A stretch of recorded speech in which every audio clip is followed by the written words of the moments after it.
Hello, everybody, and welcome back to another episode of Chris Buckle's Album Club.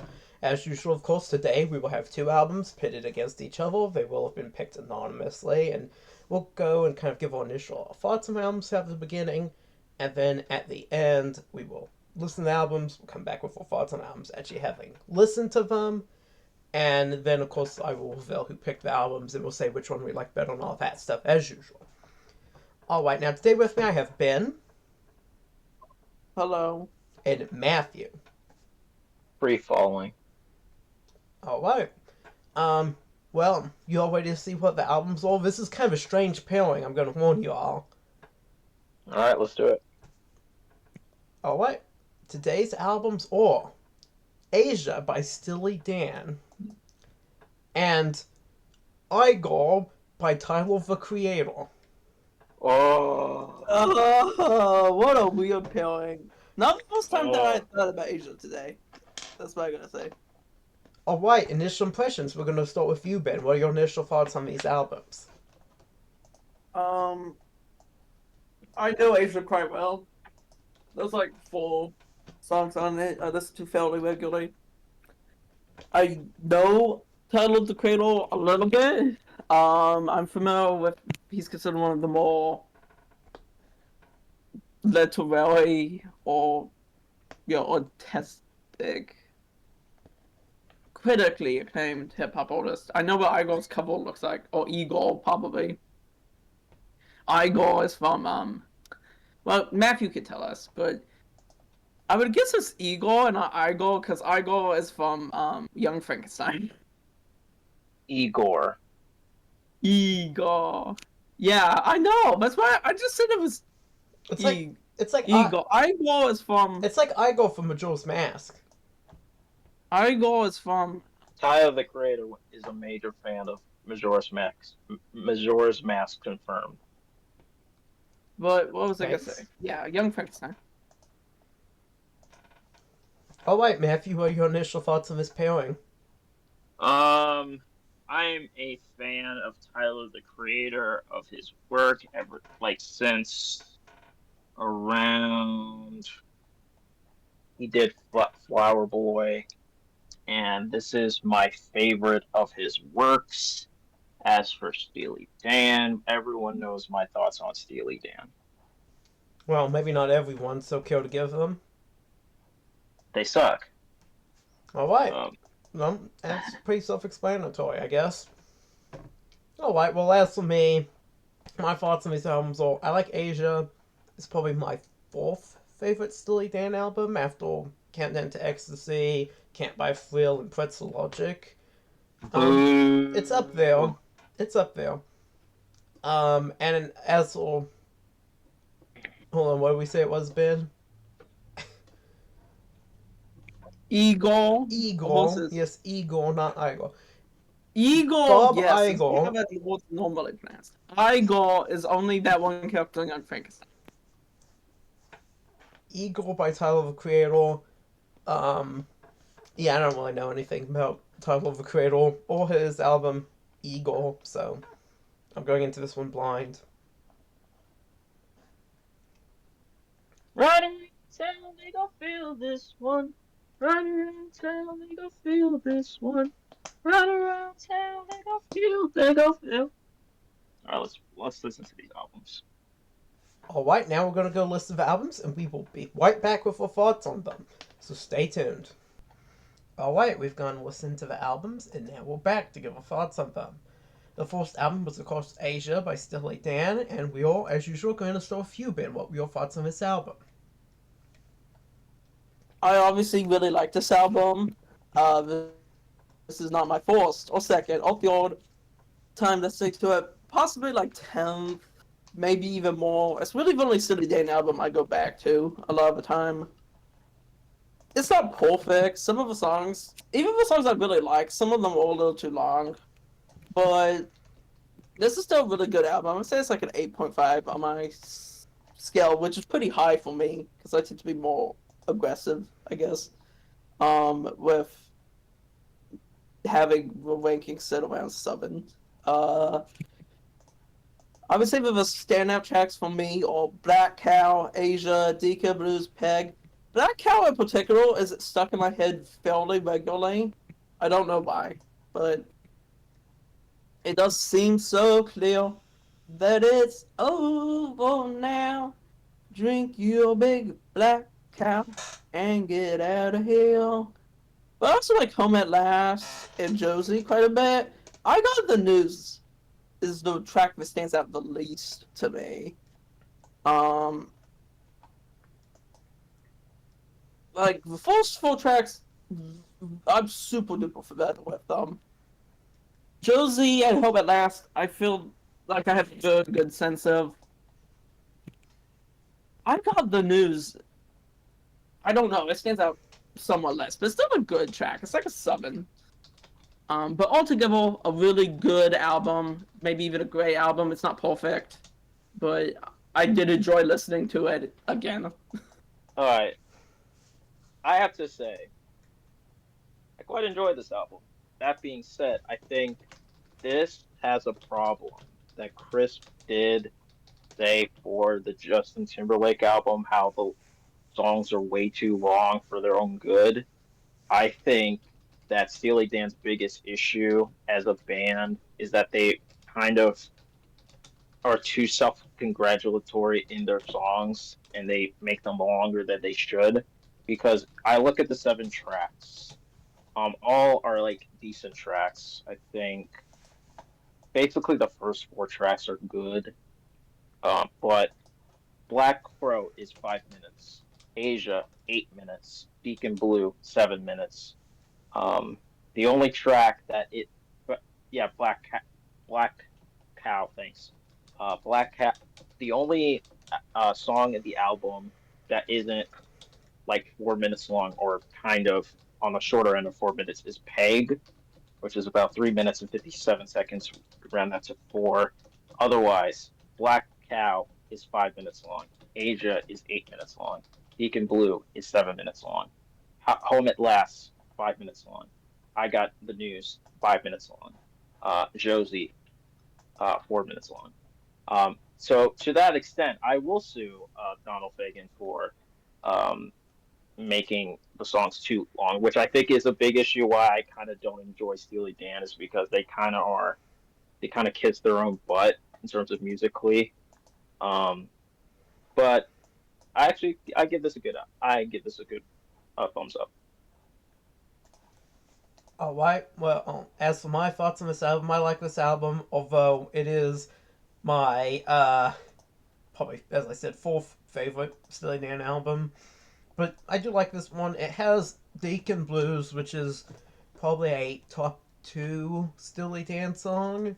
It has Black Cow, which is probably a top 5 Steely Dan song, as well as Peg, which is probably also top 5. Um, it also has Asia and Josie, which are pretty good. I don't really care that much for I Got the News. Home at Last is alright. Not my favorite. I do think this album's side 1 of this album is very, very strong. Side 2 a little bit less so, but still pretty good. Um, and yeah, I mean that's just it. I I got really one do more like thing. this album. I think it's a great album. Go ahead, Matthew. I also couldn't stand how kind of being too like, oh, let me give references to stuff that most people wouldn't know instead of like doing like a story of a song that usually Steely Dan does, which I kind of find obnoxious. It's almost like trying to pump up your intelligence. That's kind of like another thing because um, that popped to me. Also, like the tracks are too long. Even at a 7 minutes long, a 7 track album, I kind of felt like, all right, like I was ready to get to the next track, and it's still going, and I'm just like, okay, finish it up. But that's all I gotta say. I'm sorry. Alright, well, I was basically done anyways. I think this is a great album. It's not my favorite Steely Dan album, but it's up there and it's got some of my favorite Steely Dan songs on it. So that's basically it. Alright, the next album was. Sorry, Ben, you're gonna have to help me out here. The next album is Igor by Tyler, the Creator. Alright, and as usual, starting with you, Ben, what were your thoughts of this album? I also really enjoyed this album. More than I knew it was supposedly a good album, but I did enjoy it more than I was expecting. Even in songs like Earthquake, where the singing is actually low quality, I still really enjoyed that song anyways.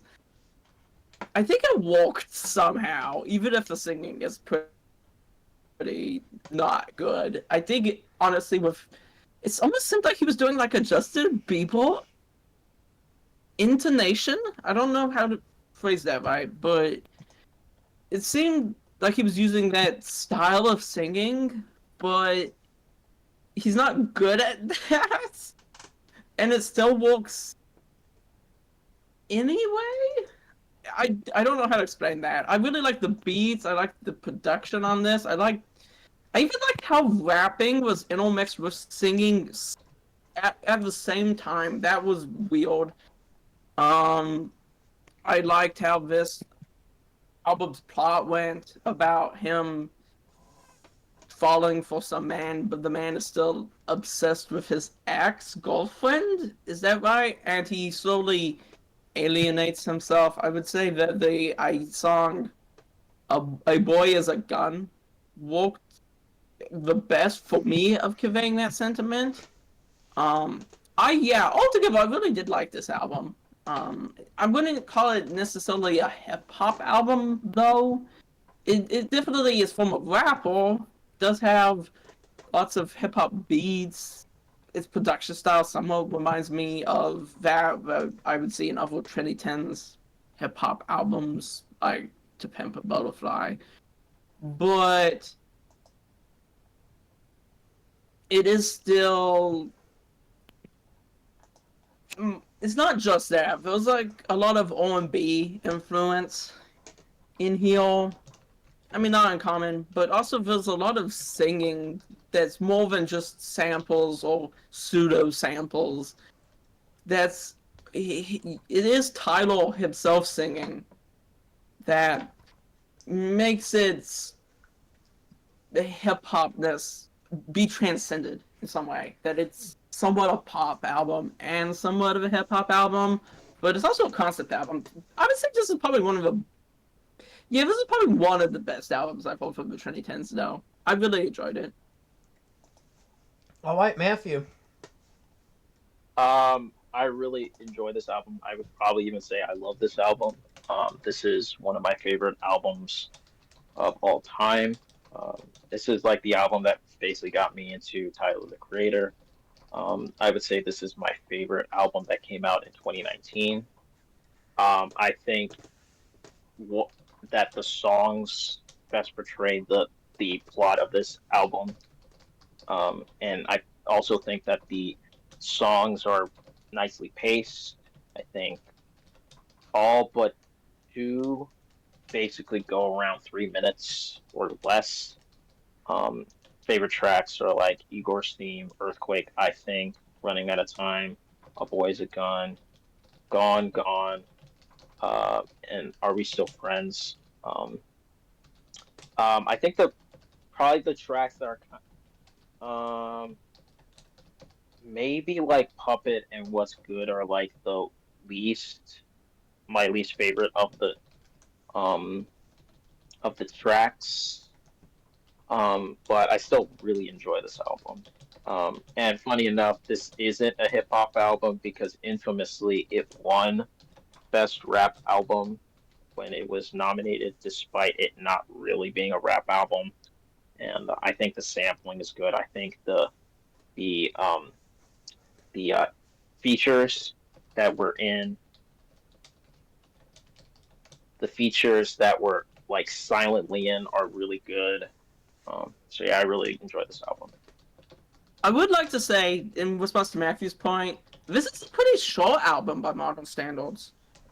Like, I was expecting it to be much longer than it was. It's a little bit less than 40 minutes, isn't it? It's like 39 minutes. That's to its benefit, I think.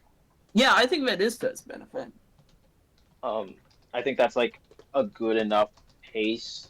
I like an album that's like 30 to 40 minutes, maybe even 50 depending on the artist. But I think this is like well paced, and I think that's one of its benefits. Yeah, yeah.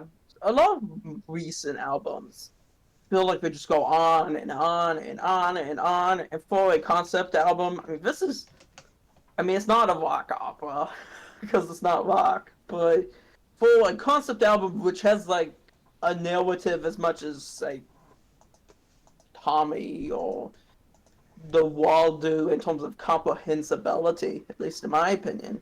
I think not going on forever works really well for it. I think the only track that you can possibly say that doesn't work for is Gone Gone Thank You, which is like the longest track of the album. It's about 6 minutes long. But I think, as I said, I really like how, basically running through. Igor's theme is about 3 minutes. Earthquake's about 3 minutes. Like most of these tracks are like 3 minutes at best. The only two that exceed it are Gone Gone, Thank You, and Are We Still Friends, which the final track is 4 minutes long, and as I said, Gone Gone is 6 minutes long. But I think it's really well paced. Alright, well, now time for my thoughts on the album. I thought this album was decent.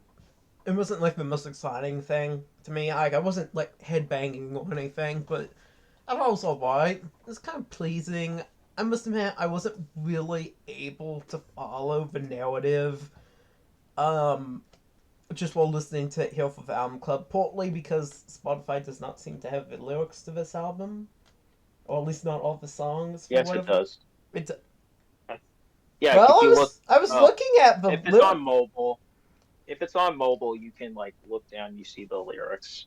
Well, that's weird because I was on PC, but I had the lyrics option and I had it on and it wasn't able to give me it at times. It may.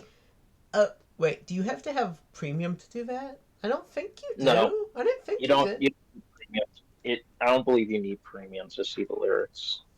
I think I didn't think it's you a did. feature. Well, I wasn't able to get it to. It might just be the internet connection. My room's bad, and that was prioritizing the music over the lyrics or something, though. Oh, I. Yeah, I thought this album was pretty good, but here on First Listen, I wasn't really able to focus too heavily on the plot. I was listening more to the music. I thought it sounded alright.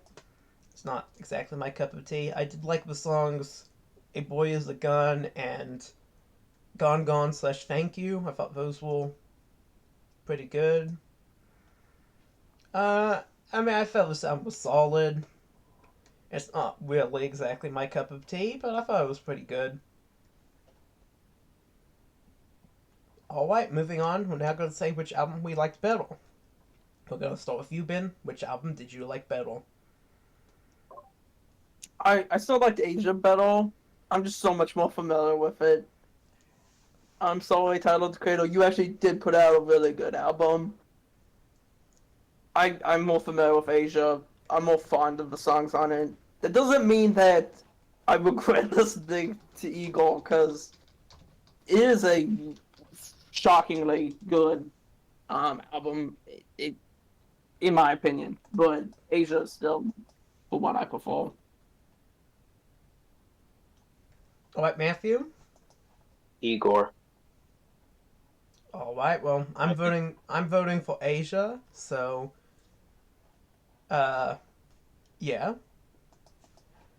I think Asia has Igor won. has. I think Igor has. I think more people will like. I think it has.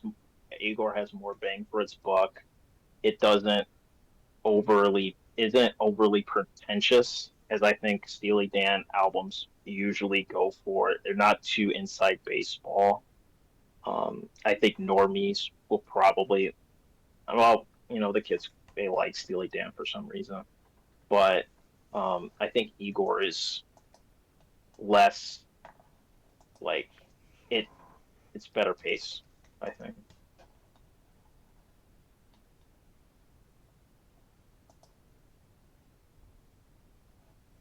Alright, well, now we're going to go to who picked what albums. Well, any guesses as to who picked what? I Ben? guess Matthew picked Igor and you picked Asia. Alright. Well, here we go. You all ready? These albums were both picked by Matthew. Wait, Matthew picked Asia? Yeah, he Yeah. went to complain about it. Well... Hey, it's a fair tactic. I've a good one. I've picked things for that reason before. In case you don't remember, it's fair game. Yeah, that's true. I don't usually do that because I would rather go with an album that I like, not just like, oh, I'm just gonna pick it up my butt, basically. But I just picked Asia because I'm like, all right, out of all Steely Dan albums, the two that are like the most tolerable are the first one and this one because I think other ones are fine, but they're boring, and I cannot stand Donald Fagen's voice. I think his voice is like lessens my enjoyment of the of their work. But it is true. I picked Asia by Steely Dan. Alright, well, there you have it. Well, once again, thank you all for watching. I hope you've enjoyed this new episode of Album Club. And I hope you'll be sure to like and subscribe. And of course, I hope you'll come back for the next episode, which will be very soon. So, once again, thanks for watching. I hope you have a great rest of your day.